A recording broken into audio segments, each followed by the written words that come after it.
Đặt nó giờ là chạy dân nè. Trong có chuồng rồi thì trong chuồng lia nè. Mua lia trống nó là trong nó nè.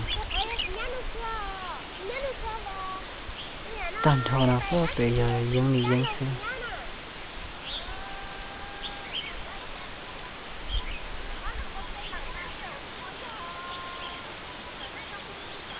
Ta sẽ nói cho ta nói tới là sao dân nè.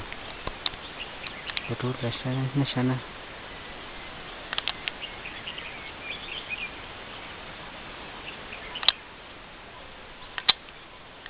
Trời nó lại.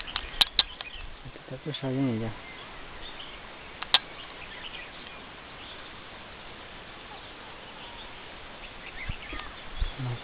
Có đã có dân được luôn thế nữa. Thì nó có trò về để có cá của tôi. Và trong phần này trong chua lia thế nào là hay.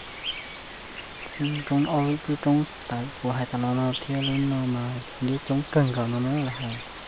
Cho nên nó lô thế.